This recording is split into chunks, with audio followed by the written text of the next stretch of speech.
Buenas tardes a todos los que hoy nos nuestro segundo taller de lengua de señas. El día de hoy, como de pronto ya lo saben, vamos a trabajar el tema de historia de la comunidad y la comunicación. En ese sentido, tenemos a 3 de nuestros estudiantes que nos van a acompañar. Les comentábamos antes de iniciar que esta es una iniciativa que surge de nuestros estudiantes, donde los apoyamos desde el área de acompañamiento y permanencia de bienestar institucional. Entonces, para que lo sepan. También les queremos recordar que la Vicerrectoría General de Bienestar y el Consejo de Bienestar de Uniminuto invitan a todos los estudiantes a actualizar sus datos en el link que nos van a compartir en el chat. Entonces, para que puedan participar en el sorteo del computador portátil, tienen que registrar y actualizar toda su información personal. En ese sentido, también en un rato les vamos a compartir el link de asistencia que nos colaboren diligenciándolo. Entonces, les voy a presentar. El día de hoy tenemos a 3 estudiantes de comunicación visual, Mario, Vladimir y Natalia, que nos van a dar el taller del día de hoy. Bienvenidos.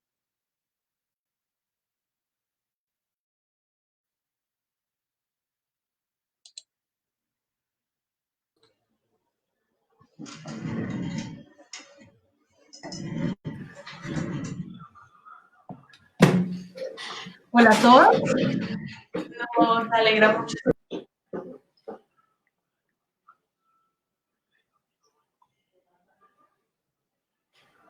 Queremos mostrarles un poco de nuestra historia y el tema de la comunidad sorda. Entonces voy a hacer una presentación de unas diapositivas que nosotros hemos organizado. Bueno, me presento, yo soy Mario, esta es mi seña. Ahora Vladimir dice mucho gusto.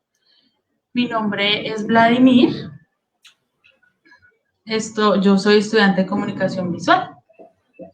Y dice Natalie, gracias a todos por asistir, mi seña es esta y yo soy Natalie. Perfecto. Entonces ahora vamos a continuar con la presentación de las diapositivas.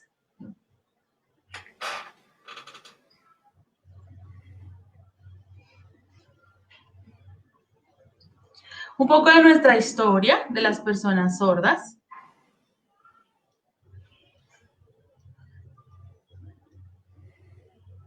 Dejémosla ahí, así está bien, el tamaño de la diapositiva, dice Natalie. Entonces empieza Vladimir.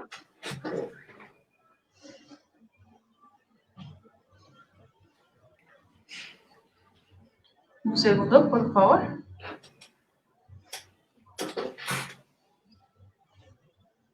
Podemos cambiarla a la siguiente diapositiva.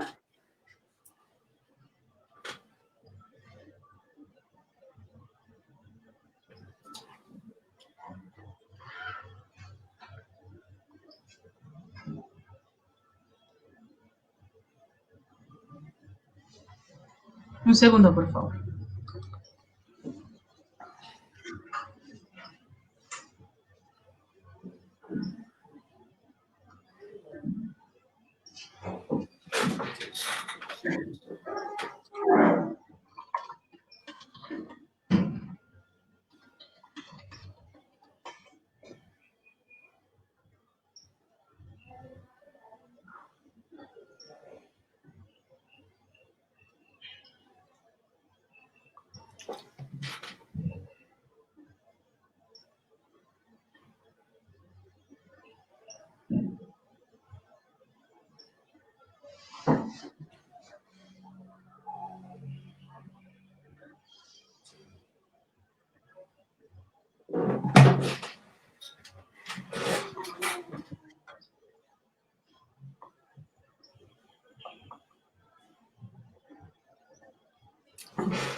Bueno, continuamos. Entonces, vemos un poco de la historia de las personas sordas en general.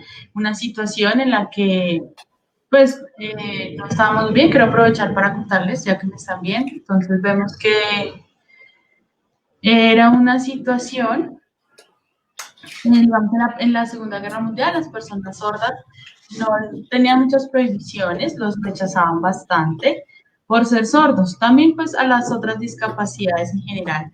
Entonces era un rechazo general hacia las personas con discapacidad. A las mujeres, no querían que las mujeres con discapacidad tuvieran más hijos, porque pues se pensaba en una raza limpia, una raza pura. No sé si continuamos.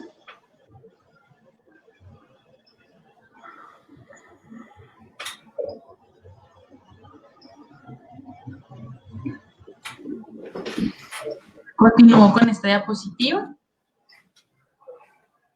En la antigüedad, en Roma y Esparta, pues en realidad en el imperio romano y griego, en estas dos ciudades del imperio, cuando nacía una persona sorda, lo escondían y seguramente lo mataban. También era rechazada las personas sordas, simplemente por esto, por ser sordas. Los ahogaban o simplemente no los dejaban construir, no los dejaban vivir. Así,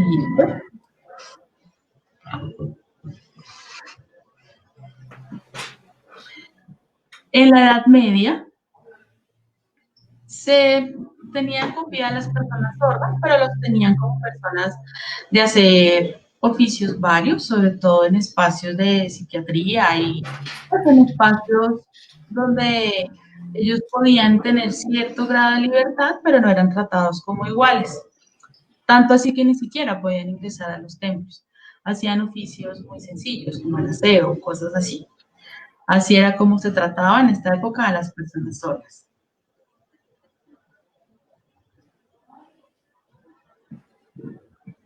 Ya en el siglo XVI, con este hombre que vemos aquí, Ponce de León, Pedro Ponce de León, con él arrancó todo el proceso de la enseñanza a las personas sordas. ¿Cómo enseñarlo? Él era la primera persona que quiso a través de un método oralista y cómo a través de la visión y lo que los sordos podían ver de mover los labios, pues podían aprender ciertas cosas. Entonces fue una exigencia que se le hacía a las personas sordas. Él creó el primer monasterio de San Salvador, la primera escuela para sordos.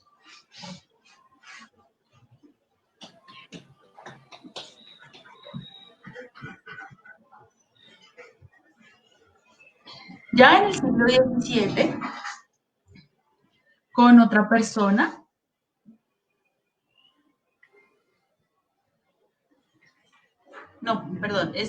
Pablo Bonet, él también creó un método para que las personas sordas aprendieran y fue el primero en hacer el alfabeto. Como vemos acá algunas letras, fue el primero en crear en 1620.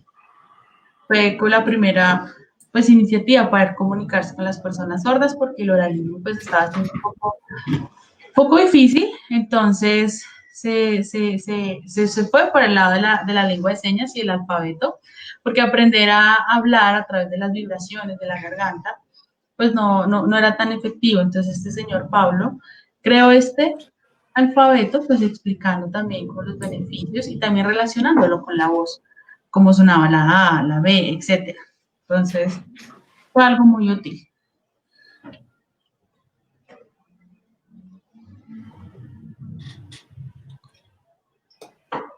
Ya aquí en Francia, que fue la primera vez que apareció,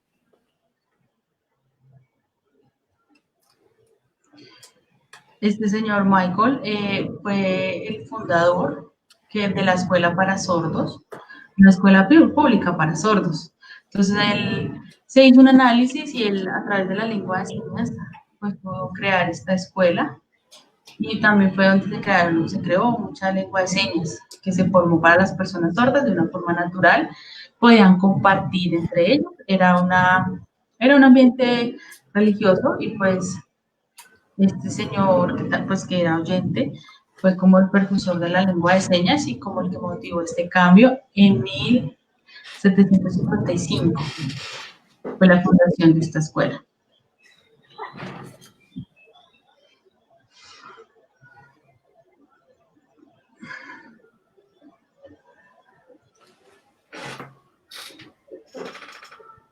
Aquí vemos a dos personas, Samuel de Alemania. Él también formó una escuela pública para las personas sordas, enfocado pues en el conocimiento y metodologías para las personas sordas, pero también en el oralismo.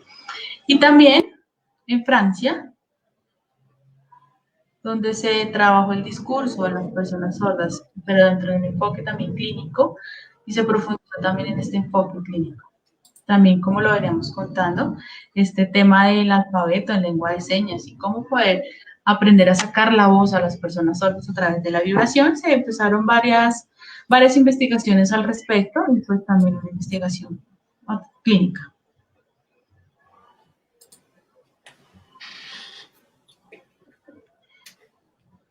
En Italia, en Milán, Italia, allí ya tuvimos el congreso, donde fue como denominado el problema, porque pues se venía en un desarrollo oralista, pero también se venía en la corriente de lengua de señas, y fue una pelea entre estas dos corrientes. Después de analizarlo en este congreso, se votó y se escogió el método oralista,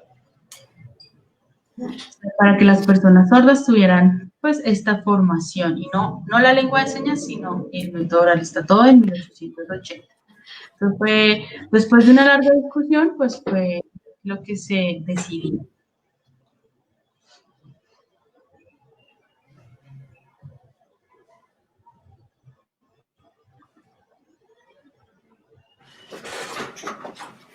En 1815, en este señor, Thomas Gallagher, este hombre, viaja a Europa a mirar cómo es este proceso de comunicación para las personas sordas. Lo conoce. En Inglaterra se encuentra con otra persona, con Abe, que ve que está a cargo de la escuela para las personas sordas, la formación de las personas sordas. Con esta información, él viaja a Estados Unidos y con un profesor que se llama Lauren, se vuelven las primeras personas que enseñan a las personas sordas en este país. Natalie dice, agregando a lo que estamos hablando, después ya se vuelve la Universidad de Gallagher y que llega a América. De ahí se da una influencia a toda América, a todo el continente americano.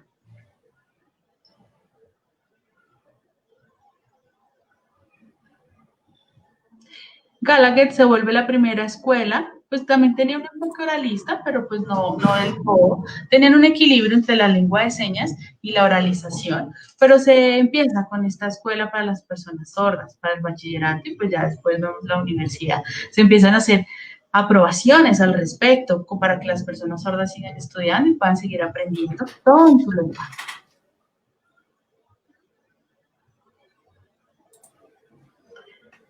Ya hablando un poco de Colombia, Vladimir dice, agregando un poquito más a lo que decía Natalie de la anterior diapositiva.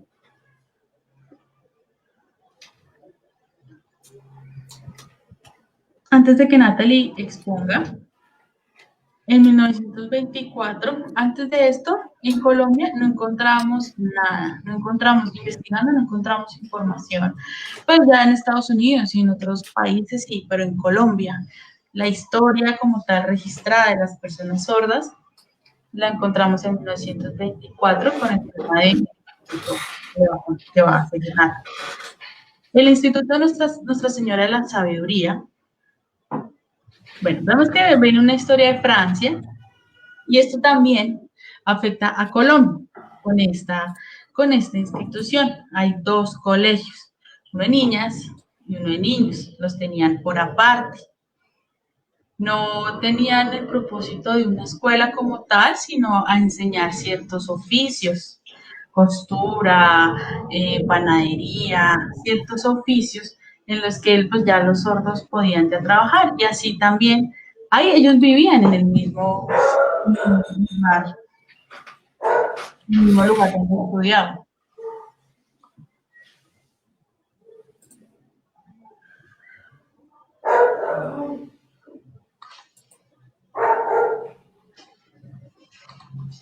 Continuando, si es que intentaba ver bien las señas, por eso le pedí que se corriera. Esta institución, ya después, con varios esfuerzos, sin haber aprobado como tal la lengua de señas, porque era un poco personas sordas decían, era que tuvieran oralización, pero a escondidas armaban sus señas, empezaron a crear la lengua de señas. Si los veían haciendo la lengua de señas, tenían castigos como poner libros, alzar los brazos, golpes, porque pues antes eran aceptados, ya con el tiempo se aprobó la lengua de señas, pero la lengua de señas en Colombia creció y nació al escondido. Ya gracias también pues, a que los sordos estaban en este colegio, pero era algo prohibido. Con el tiempo ya la separación de géneros no hubo y en bachillerato sí ya estaban los dos géneros estudiando en un mismo espacio.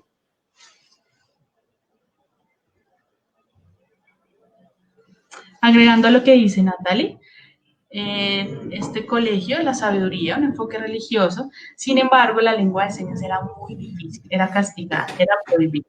La exigencia era oralista para las personas sordas. Es lo que vimos aquí en Colombia. También se puede comparar un poco con lo que pasó en Francia, y cómo también se quiso pues tener la lengua de señas, pero se fue por un enfoque oralista. Ya con el tiempo pues se ha logrado ciertos avances, pero ha sido un proceso largo de las personas sordas, defendiendo su lengua. Al ver las religiosas, pensaban que tenían una interpretación con que las señas era algo horrible, eso era pecado, eso no se podía hacer, por eso era castigado. Se les obligaba a los sordos bajar las manos y sí, tratar de sacar la voz. Como era un enfoque religioso, entonces pues esa era la interpretación que le daban. Vladimir. Hace mucho tiempo la Sociedad de Sordos tenía otro nombre. En 1957 se creó y era Asociación de Sordomudos de Colombia. Era el nombre que se tenía. Tenían como el propósito de llegar a toda Colombia, pero con el tiempo se dieron cuenta que no, y que era la Asociación de Sordos de Bogotá. La Asociación de Sordos tuvieron pues ciertos encuentros, formaciones, se enfocaban en el tema deportivo, en que se tuvieran encuentros de la comunidad y también conocer a ciertas personas de Colombia. Entonces, pues ya se empezó a organizar con socios, etcétera, porque la situación era bien compleja para las personas sordas. Se fueron creando diferentes asociaciones y fundaciones, digamos, para otras discapacidades, en este caso para los sordos eran sordomudos y también se pensaba en sordos y ciegos, pero en general no había como un enfoque para las personas sordas y los sordos estaban yendo a otro lugar a reunirse, no en estas asociaciones que se crearon al comienzo. Entonces vieron, era un espacio, una tienda donde se reunían y antes pues se creó el nombre de sordo mudo porque pues se necesitaba algún tema de financiación. Entonces al investigar un poco al respecto, se dieron cuenta que allí había en otra asociación, en otro grupo, eran personas ciegas nomás. Entonces los sordos decidieron ya ir a este lugar que les mencioné antes, que ya se estaban reuniendo. Se generó una protesta al respecto con relación a lo que se estaba haciendo, porque se decía sordos y ciegos, pero solo una de estas discapacidades estaba siendo beneficiada con el dinero que recibía. Entonces ya se generó una separación y en 1984 hasta ahora se creó la Sociedad de Sordos de Bogotá y ya después, más adelante, ya se creó la Federación Nacional de Sordos, FENASCOR, que sí era encargada de todas las asociaciones de cada una de las ciudades de Colombia afiliadas a la federación para generar cambios sociales y incidencia política. Entonces, pues, esto fue lo que se pudo hacer, se pudo ir pudimos ir poco a poco mejorando y creciendo en nuestro proceso. La sociedad, las personas podían ser socios, pero la sociedad a la vez era sociedad de FENASCOR. Para agregar un poco más a lo que dice Vladimir, que antes la frase que se decía sordo mudo, en realidad no se tenía ningún aspecto con la palabra mudo, pero cuando ya comprendimos el concepto de lo que es mudo, ya cambió nuestra perspectiva. La verdad es que nosotros no tenemos ninguna afectación en nuestro sistema fonador, nosotros simplemente no oímos. Entonces, con el tiempo, este término ha cambiado y ya no se nos dice sordo mudo, sino se dice sordo. Por más que no, por más que hablamos en lengua de señas, somos solo personas sordas. Y esta diapositiva hace referencia a lo que ya les venía contando, que en Colombia, pues ya nos unimos y con el tiempo se generaron proyectos para que la comunidad sorda en Bogotá liderara y empezara a salir. Ya ahorita no encontramos muchas de esas personas que lideraron este movimiento, pero hay un documental en el que Filmedios quiso recoger toda esta historia, estas entrevistas y que contaran la experiencia y cómo fue este proceso de la comunidad sorda, la creación de la sociedad, etcétera. Y nos contaran toda esta historia, porque pues es importante tener ese recurso guardado y pues bueno, hay un video que cuenta toda esta historia. Muchos de esos líderes pues de ancianos han muerto y pues no fue posible haber recogido su experiencia y su historia. Tenemos a Luna, que está en un video por esta organización que les digo, que reconoce a las personas sordas, reconoce su idioma, reconoce quiénes son. Entonces, un reconocimiento a las personas sordas y a la lengua de señas.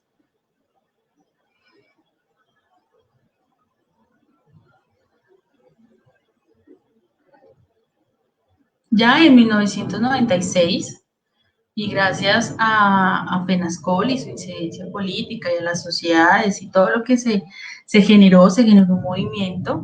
FENASCOL con Henry Mejía, que reconoce la lengua de señas como pues, lengua de las personas sordas en 1996, porque antes de eso no se tenía este reconocimiento como lengua y se obligaba a las personas sordas a tener una formación oralista, como ya vimos con el colegio, y pues ciertas cosas que la lengua de señas a escondidas fue creada y a escondidas fue divulgada. Entonces, pues siempre era como, bueno, ¿y qué los reconoce a ustedes? ¿Por qué dicen? Entonces, después de una incidencia política, después de la unión de la comunidad, de marchas, el presidente Ernesto Samper aprueba la lengua de señas como parte de la comunidad sorda y ya no se obliga a la oralización en Colombia, sino que se reconoce la identidad de las personas sordas con su lengua de señas. Además,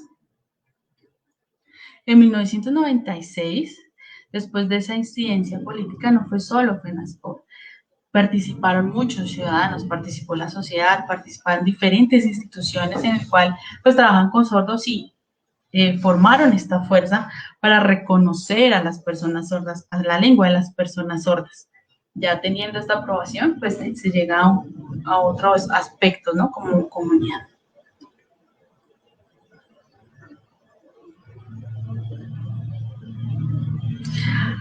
Ahora, ya pues con el tiempo, después de un trabajo, ya en el 2006, se creó el Instituto Nacional para Sordos, en convenio también con diferentes decretos, ya se publicó esta organización que reconoce pues el tema de la lengua a nivel nacional de las personas sordas y pues si las personas oyentes quieren saber algo de las personas sordas, este instituto creó un diccionario para la comunicación y pues de la lengua de señas colombiana a la par con FENASCOL.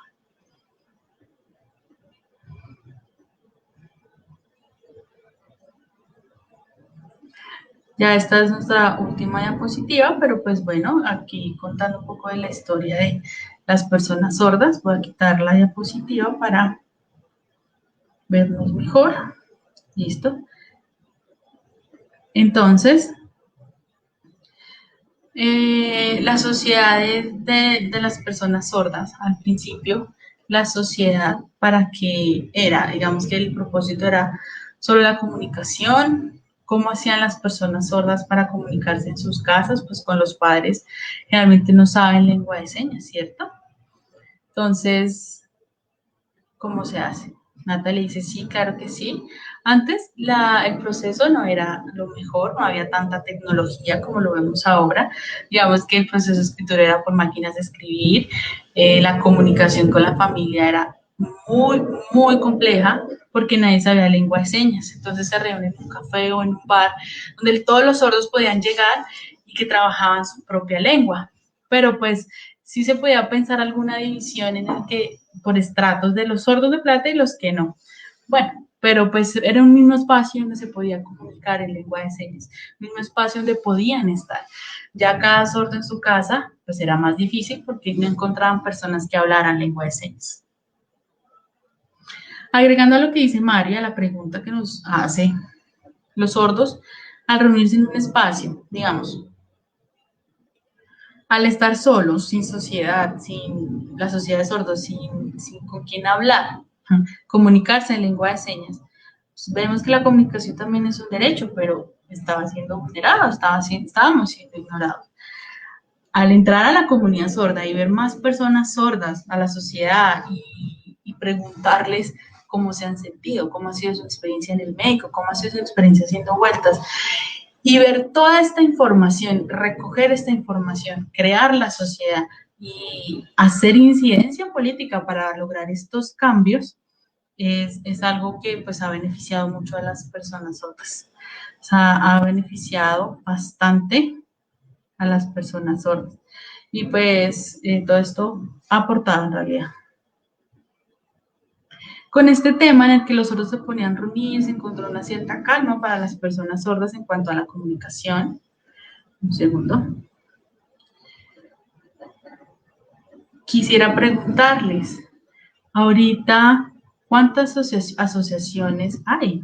Sé que hay una en Bogotá, hay una en Suba, hay una en el norte, o no sé, o sea, ¿cuántas asociaciones en Bogotá podemos encontrar? Podemos encontrar, pues, ahorita de la federación, también a Sorsuba, tenemos Árbol de la Vida, y pues no sé si hay más organizaciones de sordos en Bogotá. Me dice, asociaciones como tal, 33 o 36 en Colombia, en todo el territorio colombiano. Que FENASCOL es la federación a la cual estas asociaciones hacen parte. Entonces, en Colombia, más o menos 33 o 36. Sabemos que FENASCOL es como la principal y todas se asocian a FENASCOL. Sí, FENASCOL es como el responsable también de hacer incidencia política, de buscar, de hacer incidencia en diferentes espacios de la sociedad, buscar espacios de apertura, etcétera. Entonces, eso es lo que hacía FENASCOL. Las asociaciones, pues ya están en las regiones y cada año se hacen unas asambleas dentro de la federación, pues para mirar cómo va todo este proceso. Ahorita que estamos pues estudiando dentro de en la universidad el tema de acceso, pues también tuvo que ser, FENASCOL tuvo su incidencia. FENASCOL pues con todo lo que ha podido hacer, entonces pues también ha dado como apertura a ciertos espacios. Antes era más complicado de lo que es ahora.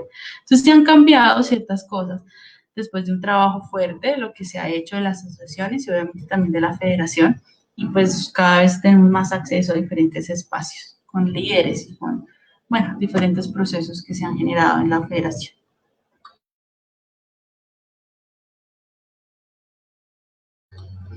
Vemos que, bueno, en Colombia hay diferentes asociaciones, pero pues también la comunidad también es diversa, ¿no? Es diversa en toda Colombia. Creo que sí. Es igual que las personas oyentes. La forma de hablar de un espacio en Colombia es diferente a otro. Digamos, en Medellín tiene algo de diferente el español que en Bogotá, pero sigue siendo español. Pasa lo mismo con las personas sordas. Entonces, ahora, ¿alguna pregunta a los que nos están viendo en Facebook?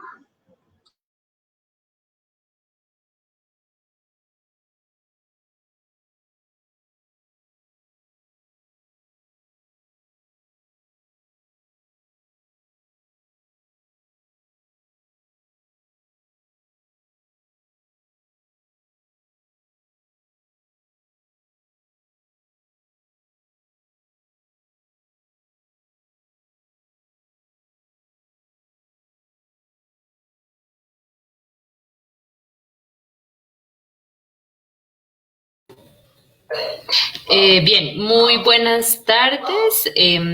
Pues bueno, muchísimas gracias por contarnos un poco y socializarnos acerca de esta gran experiencia que ustedes como estudiantes sordos de Uniminuto pueden contarnos, porque quién más que una persona sorda sea la más indicada para socializarnos de estos temas.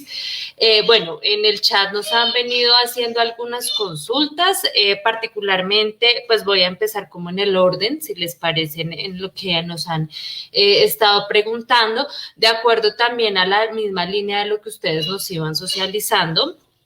Por ejemplo, una de las personas que nos está viendo está interesada en conocer o saber qué otros espacios nos brindan las federaciones o las fundaciones, como ustedes venían mencionando ahorita, para que ellos conozcan un poco más acerca de la cultura sorda, pero también de la lengua de señas.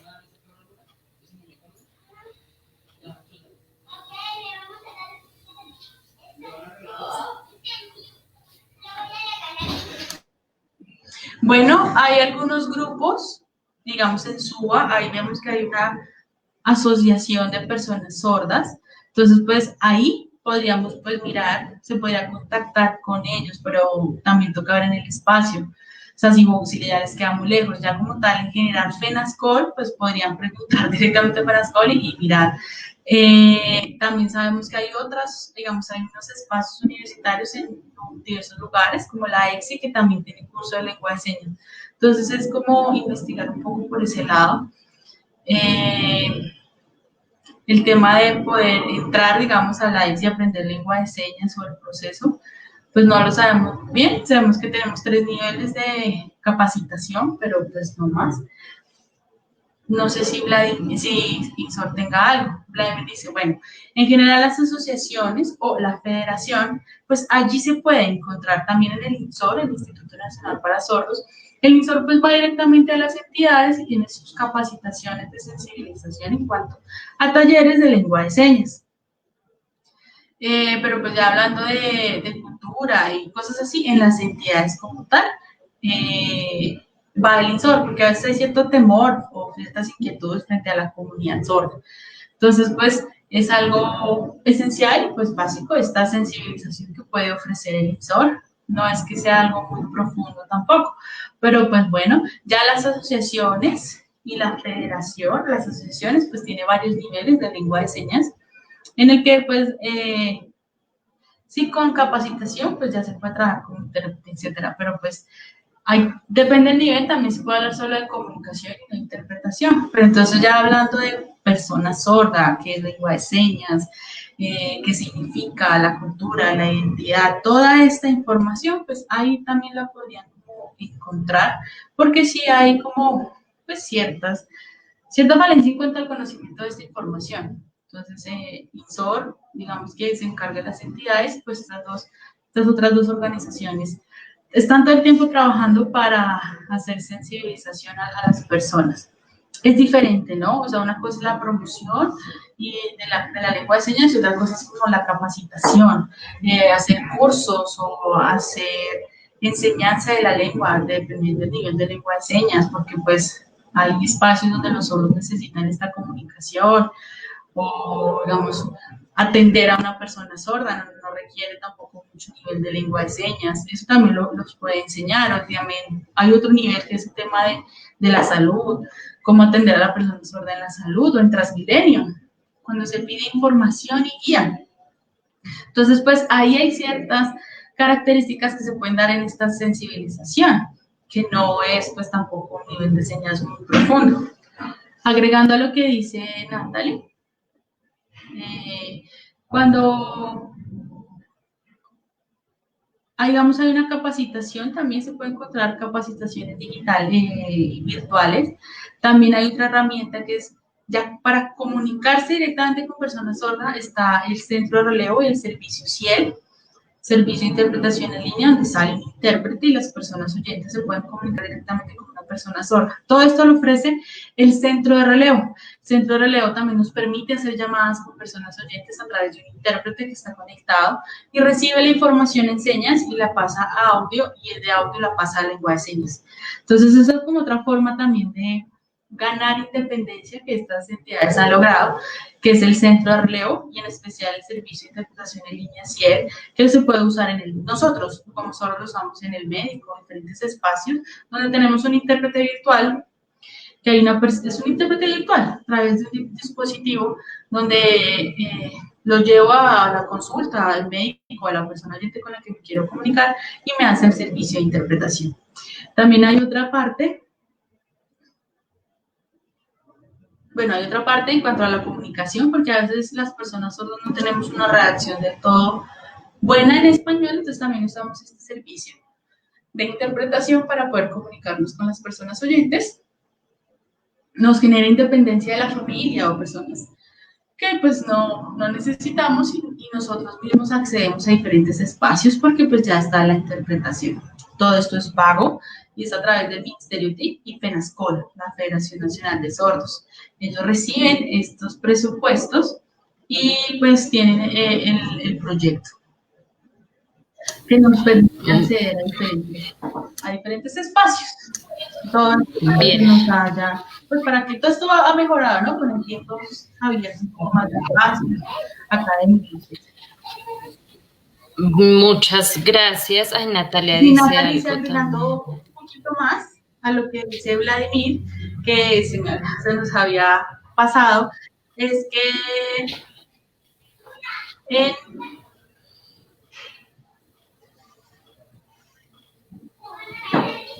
en las bibliotecas de Bogotá, en BiblioRed, también hay algunos cursos de lengua de señas, en donde pueden también acceder si quieren. Hay ciertos cursos de lengua de señas que son gratuitos, pagos por la alcaldía de la BiblioRed, entonces si también quieren acceder a ellos, pueden hacerlo.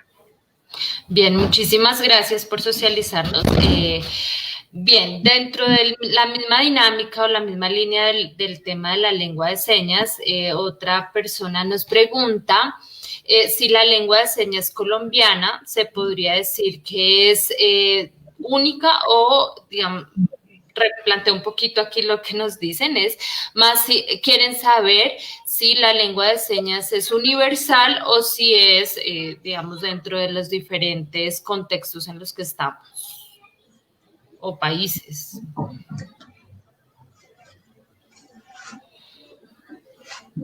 No es la misma lengua de señas en todo el mundo. Cada país tiene su lengua de señas. Hay algunas cosas que sí compartimos, pero cada país tiene su propio idioma, su propia lengua. Al igual que los oyentes, hay personas en países que hablan alemán, otro país habla inglés, otro país habla español, igual, la lengua de señas es diferente, es variada. Vladimir dice, agregando, en Colombia, sí es la misma lengua de señas, es una lengua de señas colombiana, sí hay ciertas variantes, ciertos modismos por región, digamos, como cuando el paisa habla diferente al rolo o cosas así. Igual, pasa lo mismo en lengua de señas. Y pues FENASCOL es el que está como encargado también de tener como esta difusión, ¿no? Pasa igual que con el español y la lengua de señas. En toda Colombia se habla español, pero pues hay modismos por región, igual a lengua de señas. Es lengua de señas colombiana en todo el país, pero hay modismos. Ya hablando de internacional, hablando de todo el planeta, no. Cada país tiene su propia lengua de señas. Yo he ido a otros países y la verdad, siendo una persona sorda igual a mí, no comprendo porque es otro idioma. Hay una lengua de señas que se ha intentado hacer internacional, como para las convenciones y cosas así. Al igual que en el mundo entero se habla inglés, como se quiere que el mundo entero, que haya un idioma que todo el mundo entienda, igual la lengua de señas se ha querido hacer un tema internacional de la lengua, pero pues es otro idioma. En España, por ejemplo, se habla una lengua diferente. Entonces, pues, se ha querido hacer se ha trabajado una lengua de señas internacional, pero no ya la que se habla como tal, que obviamente en los países es diferente. En Inglaterra, por ejemplo, tiene una forma de mover la mano muy diferente aquí en Colombia. Hay otras que usan mucho los dedos.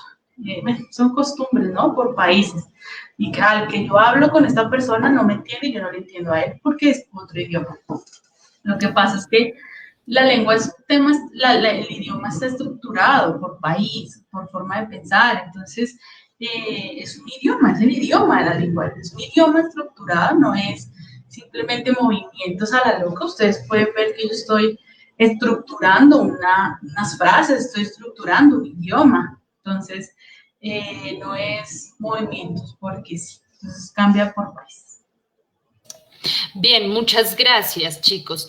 Recuerden que pues quienes puedan o estén interesados un poco más en este tema, el día de ayer abordamos algunas de estas características de la lengua de señas, de las variaciones, como ahorita nos estaba hablando Vladimir, frente a las culturas también, porque que la lengua de señas está sin duda alguna tocada en parte por esas culturas y esos contextos en los que nos encontramos.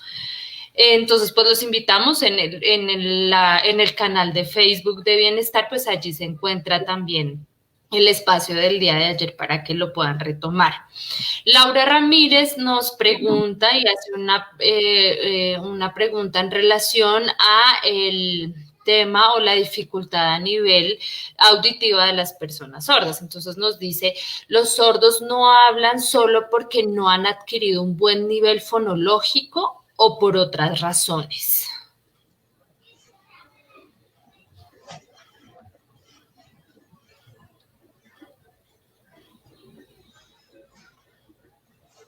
Bueno, Natalie responde, dice, es un puente.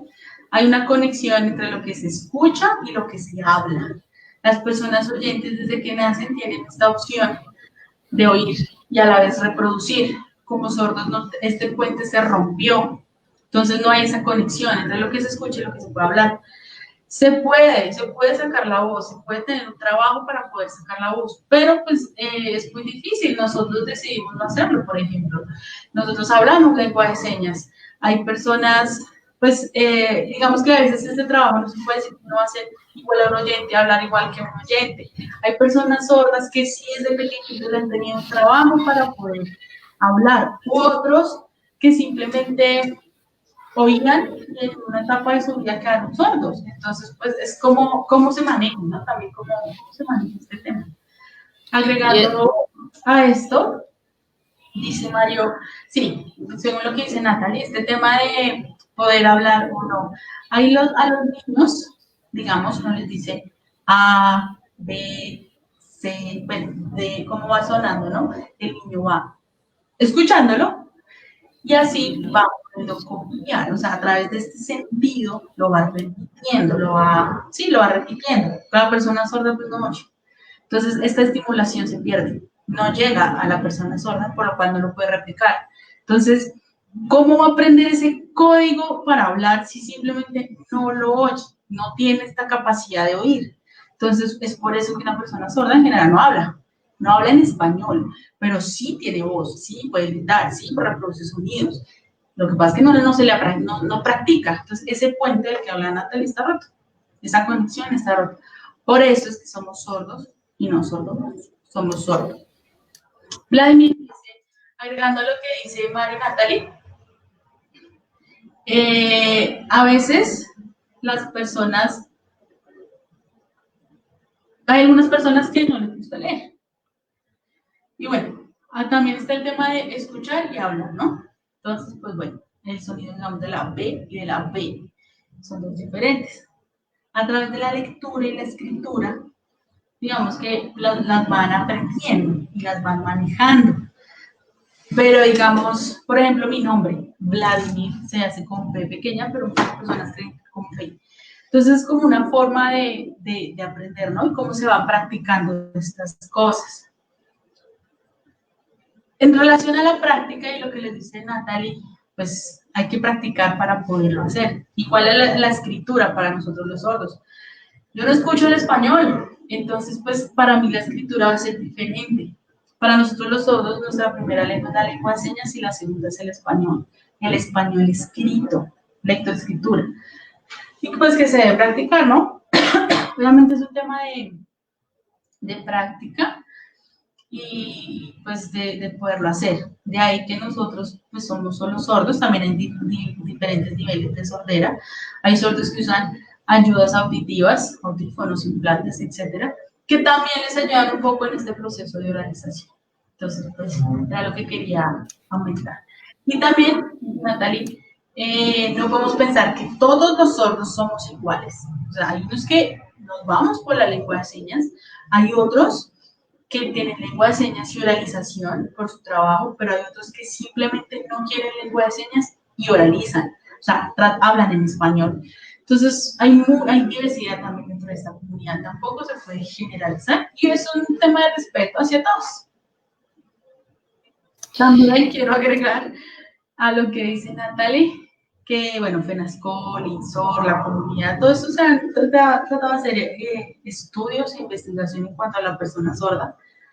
Y no es una cuestión de perspectiva netamente clínica en el que se quiere implantar a todos los sordos.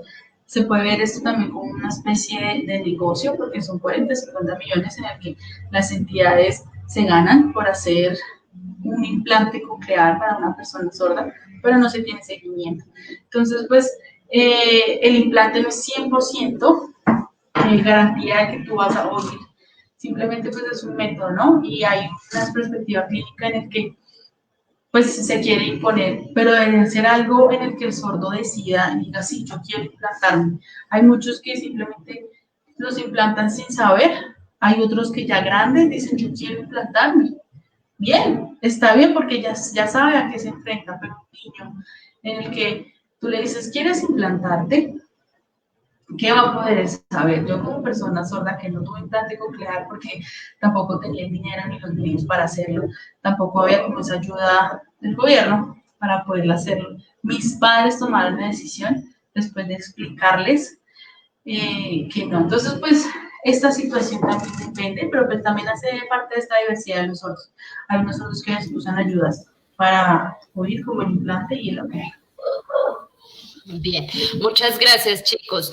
Bien, se nos está acabando el tiempo y nos quedan dos preguntas que no sé si se las voy a decir y vamos dando respuesta lo más rápido posible. Para ya poder hacer el cierre del ejercicio del día o del taller del día de hoy y así también dejar un poco la apertura para que mañana también nos acompañen en el taller que va a estar muy interesante.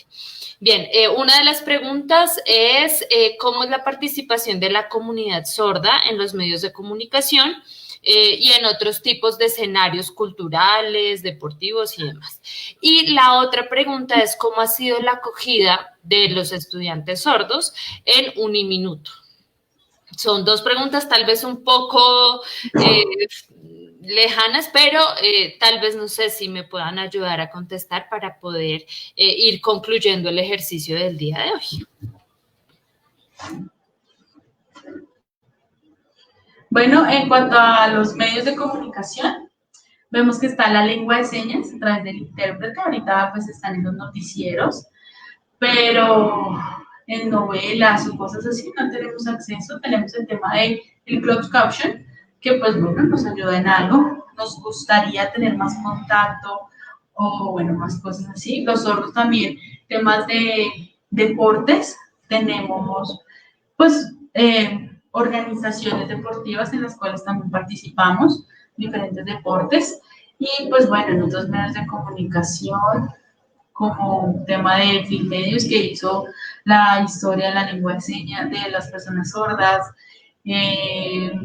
También hubo otra actividad en cuanto a la historia de la mujer sorda, y pues se han generado espacios, ¿no? Se han generado espacios que se van creando de a pocos, que las mismas personas sordas hemos como hecho esta cierta incidencia. Y esa es como pues nuestra participación, no sé qué más. Yo quiero hablar sobre el ingreso a la universidad, entonces no sé si alguien... bueno, ya Mario hablando sobre el ingreso a la universidad, nos dijeron que, bueno, está el proceso de entrar a la universidad y el tema de bienestar, pues ha sido un apoyo, pues bueno, hablando con las personas de bienestar, el ingreso, nos explicaron cómo es el tema de las personas sordas, cómo es el tema del intérprete, porque pagar el intérprete es bastante costoso, es algo, una renta mensual, que tenemos que mirar que se sube el semestre casi 8 millones de pesos, entonces pues nos dan unas ayudas con relación al pago o a beca en cuanto a bienestar en la universidad para que nosotros podamos costear el intérprete. Vladimir, algo muy corto, aprovechando que poco tiempo. Bueno, el tema de los deportes y como ya lo dijo Mario, así es que participamos. El ingreso a la universidad es un tema de se puede, sin estar pensando en ayudas de bienestar o algo así. Para mí fue como, vean, nos abrieron la puerta y el proceso para ingresar a la universidad. Entonces, sí se podía. Yo pensaba que era un poco más difícil, pero pues bueno, se hizo el examen, se ingresó. Al principio sí pagué todo común y corriente. No pude pagarlo en totazo, me tocó a cuotas, la verdad me quedó muy difícil pagarlo de todo. Pero bueno, el pago del intérprete al comienzo sí era los dos. Ya cuando hablamos con bienestar y pues nos decían, vea, si usted tiene un buen rendimiento académico, nosotros también aquí buscamos convenios con algunas fundaciones y cosas así, pero lo importante es el rendimiento académico, o sea, tenía que ser muy juicioso al respecto. Sí se encontraba una ayuda económica cuando la matrícula, porque no, o sea, era una exigencia igual a los oyentes, no nos podían dar las cosas porque sí. Entonces, pues, estaba el tema del intérprete, porque pues era un gasto continuo, ¿no? Para poder ingresar, pues para poder estudiar. Y era solo un intérprete, yo estaba solo en la clase. Entonces, pues no era muy fácil tampoco. Entonces, así fue como a pasar el tiempo, pues seguimos ingresando y pues ya con más personas es un poco más fácil de pagar. Bien, muchísimas gracias, chicos. Pues evidentemente dentro del proceso siempre hemos estado muy dispuestos desde la Dirección de Asuntos Estudiantiles a acompañarlos, a brindarles todos los apoyos que necesitamos desde la posibilidad que también desde la misma unidad y la universidad podemos brindarles. Muchas gracias una vez más por acompañarnos el día de hoy. Les recordamos, hoy nos acompañó Mario, Natalie y Vladimir, pero creo que Vladimir quiere decirnos algo cortico, entonces no sé. Sí, es algo muy corto. Ya pues para finalizar, hablando de FENASCOL y si quieren tener más información, pues ellos tienen una página web de fenascol.org. Ahí pueden encontrar más información. También el INSOR tiene su página web y es www.insor.gov.co. Entonces, pueden encontrar más información sobre las personas sordas y qué son estas entidades. Comprobar si lo que se les dijo era. Y pues comunicarse con ellos. También mirar si aprenden lengua de señas, sus diversos niveles, etc. Entonces, pues quería contar eso. Muchas gracias. Bien, muchas gracias. Bien, como les decía, nos acompañaron 3 estudiantes del programa de comunicación visual. Mario y Vladimir también ya son graduados de la tecnología en comunicación gráfica. Vladimir fue uno de nuestros primeros personas sordas al interior de la universidad, por eso les contaba un poquito también su experiencia desde los primeros semestres en los que estuvo y pues ya hasta el día de hoy. Muchísimas gracias, chicos, por compartirnos, por enseñarnos un poco más acerca de la cultura de la comunidad sorda, de su historia misma. Y pues bueno, los invitamos sin duda alguna a que nos ayuden diligenciando la asistencia a este espacio, a este taller. En el chat se encuentra el link, no duden en ningún momento de dar allí clic y generar su asistencia, y allí también van a encontrar el listado de los otros talleres que vamos a estar desarrollando durante toda la semana. Recuerden que Uniminuto también se está uniendo a la semana o a la celebración o conmemoración más bien del Día Internacional de la Persona Sorda, al igual que las otras entidades de las que hablaban los compañeros hace un momento, en donde ellos también están generando diferentes actividades y diferentes encuentros para que nos podamos encontrar más y saber un poco más acerca de la cultura sorda. Mañana entonces nos encontramos a las 2 de la tarde, ya para conocer un poco más acerca de la lengua de señas. Vamos a conocer un poco acerca del abecedario, de los saludos y de algunas expresiones de cortesía. Otros compañeros, otros estudiantes sordos también de Uniminuto nos van a estar acompañando en este taller, entonces los esperamos con los brazos abiertos. Recuerden que Uniminuto y Bienestar están siempre con ustedes, acompañándolos y brindándoles esas herramientas y estrategias que muy seguramente necesitamos. Entonces, muchísimas gracias. Y finalmente recordarles diligenciar también el tema de la actualización de datos, que desde la Vicerrectoría General de Bienestar y el Consejo de Bienestar se tiene para que ustedes puedan actualizar allí los datos de cada uno y podamos tener un mejor contacto y comunicación con todos los estudiantes y docentes y administrativos de la universidad. Muchísimas gracias nuevamente. Recuerden que mañana nos vemos a las 2 de la tarde. Un abrazo grande para todos y que Dios los bendiga. Hasta luego.